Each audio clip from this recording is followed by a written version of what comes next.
What's up? It's Kendall and John Antonelli with your March monthly Cheese Club selection. Okay. We are so excited. So y'all know we like to rotate themes and we go between Taste of Place, One of a Kind, and this month's is Meet the Maker. And we love this presentation because when we first opened the business, so much of what we wanted to really showcase and focus on was the stories of the producers, how they got into what they do, and share their love and passion all the way to y'all, all the way to the taste. And talk about their missions and what their goal is, and that you taste that while you eat it. Now, I think they would probably roll their eyes at that and be like, oh, the cheese just tastes good because it tastes good, Kendall and John. But you know us, we're the storytellers, and we think it gives you that much more of an appreciation for the labor of love of products.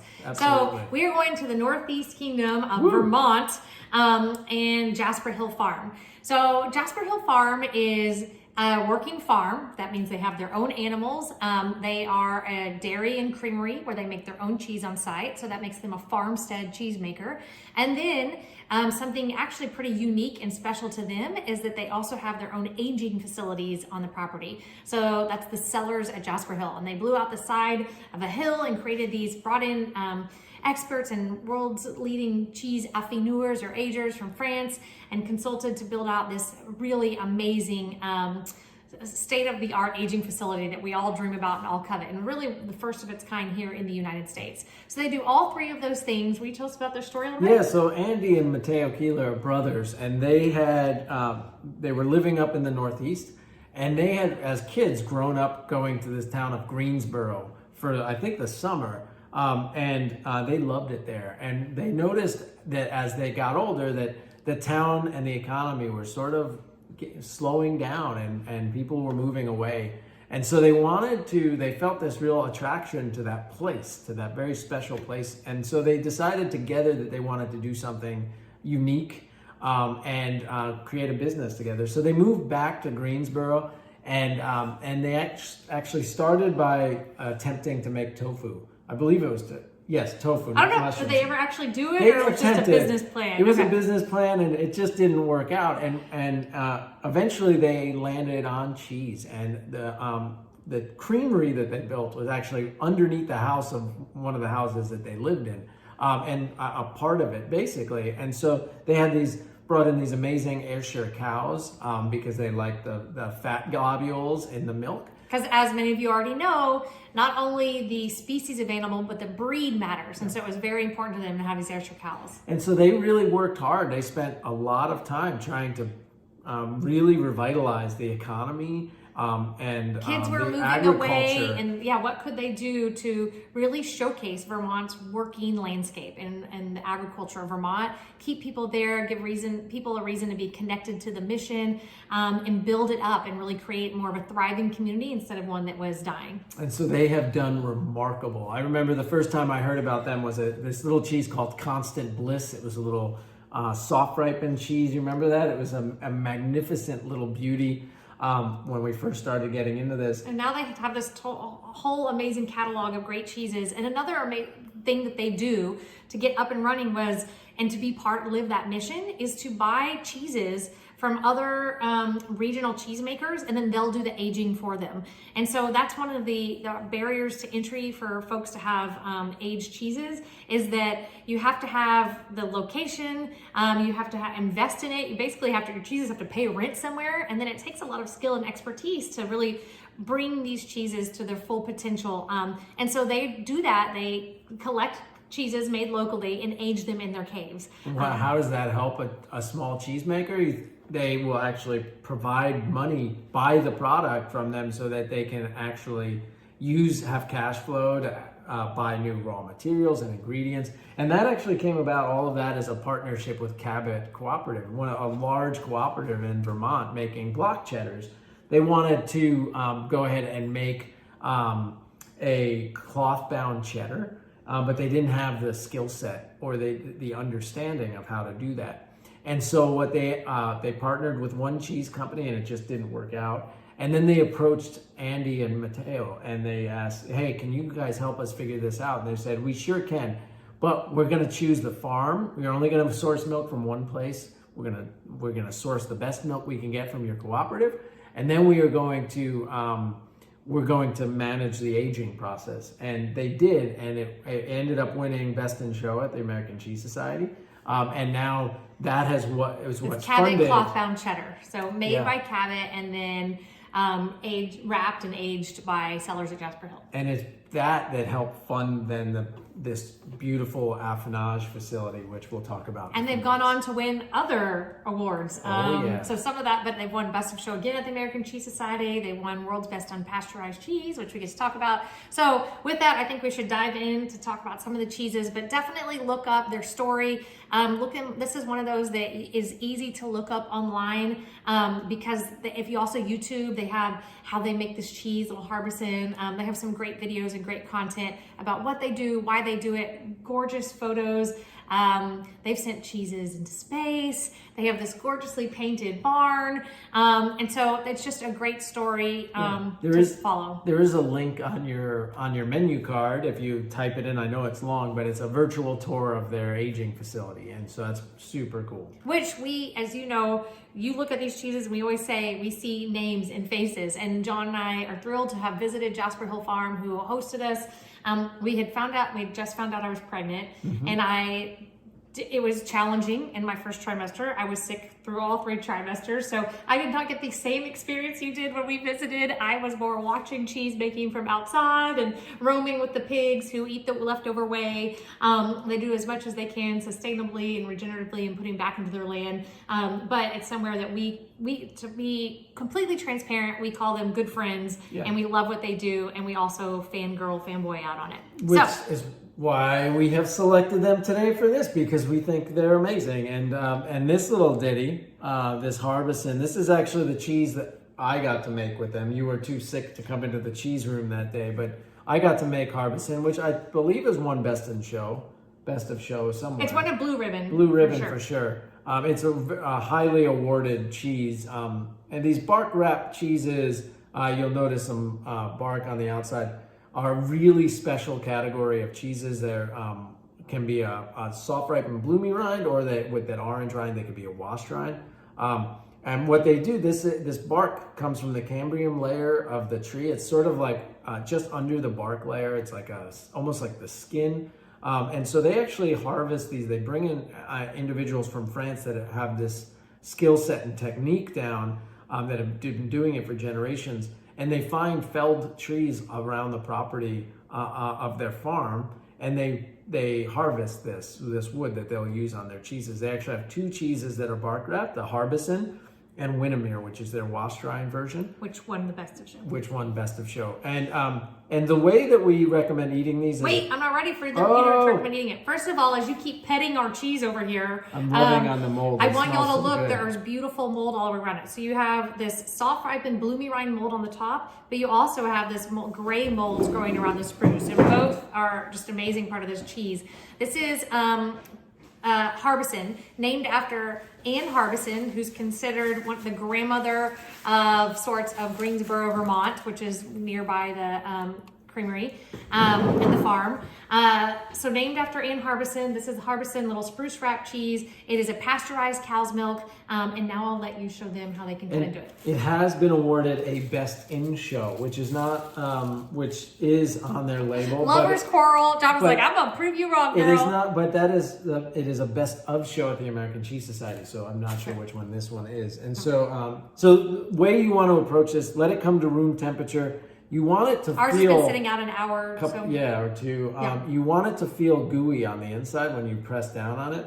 And then you take a nice sharp knife and you cut this top off. People always ask us what knives to use. This is honestly just our steak knife. So this is going to give us a wonderful steak knife. You come around and then you fold that rind off. Oh, let's see, it kind of broke apart. I didn't do it perfectly. You did it great, honey. And then here we go. We'll take that off. And I'm then waiting patiently. You go. Do you want a spoon or something? Well, no. So we didn't bring all of our pairings to put around here, but so look at that. Let me just show you. John just cut it off. Let me get a spoon for you. Let me just show them. And you guys, you can just spoon it out. Okay. So this is a spoonable cheese. I dip crackers into it. Actually, our kids, honestly, we put out raw broccoli and raw carrots, and they dip those into it. We like to dip hard format salamis into it. But it's amazing as it is. So first and foremost, just taste it naked or in the buff. It's lemony, it's a little mustardy sometimes. Mustard seeds, woodsy, bacony. Raspberry in there a little bit. They think of the flavor profile. And you get a little that woodsy oiliness that comes through. Bacony. The rind on the top and the bottom are edible. Eating the bark would taste like eating the bark. So it's totally up to you if you want to try that or not. But yes, you can eat. So our kids, we just had this yesterday, and they ate everything out of the inside. We're licking it out. Yeah, and then they just went for the rind as well. They were looking through it like just the rind, the bark part, and they didn't leave me any, ironically. So so this is a delicious cheese. This one and the next one you're going to want to eat really within a week of receiving them. But it does have a best by date on it. It's just, it doesn't do it a whole lot of favors being in your fridge. Just hanging out. Let it come to room temp for a couple hours before. You can't, 3 hours even would give this even more of that spoonable fondue texture. And I should say that Harbison is actually a bigger wheel, and these are specially made petite Harbison, so they're just slightly smaller. All right. And they smell so good. Next up is a new offering that they have, which I'm excited to try it in this format. So this is a washed rind cheese. It's made with both cow's milk and goat's milk. I gotta look up so I don't forget their names. They've partnered with Ryan Andrus and Annie Rowden, who are goat dairy farmers from Bridgman Hill Farm. And then it still has the cow's milk in it. So you're gonna get both that buttery richness from the cow's milk, but also what they say like a white pepper spice note, a little bit of goatiness, not in a bad way. Let's try it. So again, once again, they really want to focus on the agriculture industry in this northern part of Vermont. So partnering with other farms helps them move from liquid dairies to cheese making, which is a value-added product. It's fantastic. They can make more money. It's so good, isn't it? And Aligo, all of their cheeses are named for something nearby and local because they're really about celebrating their local place. And so Aligo is a nearby lake. And yes, you can eat this rind. Why is it kind of orange? It's a washed rind cheese. So both of these last two cheeses are surface ripened cheeses. You create an environment on the outside that affects the way the inside ages. Only this is a bloomy rind, soft ripened, and this is a washed rind. So you're washing it in a brine solution that's so acidic that no other molds and spores can grow there, but it allows these bee linens or brevibacterian linens and some other molds to be prolific. These can be your stinkier, more pungent cheeses, although this one isn't so bad. It's so tasty. Yeah, the that flavor is just outstanding. Yeah, what'd you think? I loved it. Yeah, Fudgy, a little fudgy on the texture. The rind actually has good texture to it. You get a little crunch with it. I quite love it. So I would just eat it straight like this. Melt it into a grilled cheese with like a really fruity strawberry jelly or blueberry jelly. That would be outstanding. All of these cheeses, whether I was like going to say one, all of these are very beer friendly cheeses. I could see beers with each one of them. Bubbles and white wine and rosé, I sound like a broken record, but those will go with all these. And I actually feel like a lighter, fruitier red with everything on this board would bring out some different nuance in it too. Totally. Yeah. You know what I was thinking? Like a Lindemann's framboise, like one of those. Some sort of lambic too. Yeah, a cherry or raspberry lambic would be like super fun with these. And they would love some sort of unfermented or wild yeast, like Jester King, like let it play and really play with some of the old school lambics that are naturally fermented from the ambient mold yeast. Oh, so good. Okay, next up is your Alpha Tolman. So this is based on like an Alpine style cheese, specifically Appenzeller. Yeah, and what's cool about a cheese like this, so they partnered with a different farm and eventually bought the farm that produces this cheese, and again, investing back into the economy so that full cycle lift everybody up. But one of my favorite stories about this actually has to do with a defect that they were experiencing. They kept having these flavor profiles that they didn't want in the cheese that they felt very uncomfortable with, and it wasn't perfect. And so they kept developing and studying and analyzing, and it turned out that what was happening was that the silage, the way that the feed was fermenting, it was causing issues with this style of cheese. And so they actually had to develop and install a hay dryer. So it's sort of a huge undertaking, but when they now make hay, they actually can take these rolls of hay and stack them into this dryer, and it takes out all the moisture. So fermentation doesn't happen in the feed. It doesn't ferment, so that they can actually get a much cleaner, consistent flavor profile through the alpha tolman. So again, these guys they have a scientist on staff because they want a molecular scientist just assessing everything constantly and learning. They're really at the forefront of the cheese industry and really going to be pushing us into the next 50 years. It's pretty amazing. So this one has flavors often typical of those Alpine style cheeses. Again, bigger, larger format cheeses that are made from cows grazing in the Alps. I missed my mouth. I got so excited. I saw you closing your eyes. So they're fruity, they're nutty, a little bit of caramelized onions. Brown Oftentimes butter. I think it tastes like French onion soup when I'm eating. Like I did have a bite and I just imagine it. So good as is, also a great melter. You can put it in mac and cheese. This Alpha Tolman is named after a philanthropic dairy farmer, again in Greensboro, who opened the first Greensboro Library in 1900. So paying homage to those roots. So yummy right now. This has a natural rind on it. You can eat the rind. I usually do. I just eat it in 2 different bites. I eat most of the paste first, and then if I want, I have a bite with the rind, which just brings out a little more soil or dirt, if you will, but That's that so good. natural rind and cave on it. That's wonderful. Yeah. All right. Last up, and then we'll close it out, is Bailey Hazen Blue, a cheese that won World's Best Unpasteurized Cheese. You want to take it away? Yeah, I think that was at in 20. I don't know. All the years are. I think 2018 was when they won. Bailey Hazen Blue is a natural rinded blue cheese. There's a handful of them around the world that Stilton, Fontainebleau, few great examples. They come in barrel shapes. You can see the mold, the natural rind on the outside, develops really great flavors. So good, y'all. What these guys really want to showcase is the flavor of the farm. They want you to feel like you're standing right in the middle of the pasture while you're enjoying their product. So this particular wheel typically has a bit more punch to it. Now, not necessarily from the blue, but from the milk itself. A little bolder and rounder flavor profiles. Like you should be able to eat it and close your eyes and imagine that you're standing on a farm with cattle around you. With dairy, I'm a cattle girl, rancher girl, with dairy cows around you. So definitely fudgy texture. It's got a nice feel to it.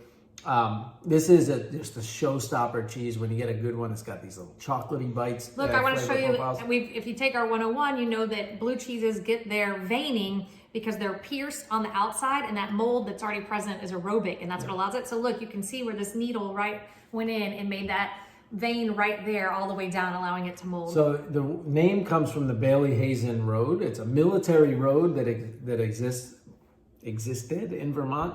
And when Kendall and I went to visit, we were like, oh, we got to go see the Bailey Hazen military road. Like, clearly it's a road and it still exists. And so we drive up, and it's a Revolutionary War, I believe. And so we get to this place and then realize that it would have been like a path, right? Because we get to this spot and it's like goes straight into somebody's backyard. Yeah. And we're but like, it's super cool to be able to see remnants of it. You can track it and you can walk it if you wanted to, I believe. But it's really just like a trail. But I was picturing like a real road that we could have just driven along for like an hour. And Andy and Matteo, being the crazy cats that they are, this cheese has been up into space, but they created their own air balloon. I'm not very sciencey. That'll get the job done. Yeah, their own version of it and sent it up into space. And so they have pictures to show from it. And they're Bailey Hazen Blue. They're known for their iconic Bailey Hazen Blue moon painted on the side of their hay barn. So that being said, this is a fantastic maker. I will say, much like many of our makers, the pandemic hit them hard. And we already told you about their award-winning prize possession of their Ayrshire cow breed, and they had to sell off their herd. Many of them. They had to either choose between the herd, which they worked for years to develop and on their genetics and get them where they were at, or keep their team. And they chose to keep their team. And so those dairy cows are being taken care of on other farms right now. But that being said, Jasper Hill Farm is not only worthy of your support and admiration because they make delicious cheeses, but also because they're mission driven investing back in their local economy, have given so many people jobs, and then really want you to explore and taste a little bit of their slice of heaven in Vermont. So if we can't travel right now, at least you can go there through these cheeses. And if you want a little bit more, feel free to visit our YouTube page, our YouTube channel. We did a behind the scenes with them in April of last year. And Mateo was standing in the cellars just passionately talking about his business. It's an hour and a half. It's amazing. And 2 of these cheeses at least were on that tasting. Absolutely. So yeah, go watch on our YouTube channel, the behind the scenes. It's an hour long. You can fast forward as you want. But it is, I should have said that, it's Mateo, you questioning Mateo and him literally standing, walking us through. And that was one of the first behind the scenes we did, just trying to help our cheesemakers. Yeah. All right, y'all. Enjoy That's March. Cheese of the Month Club. You can do so much with all these, but really they're just precious to be eaten straight up. All right. Y'all have a good one. Happy March. See you in April.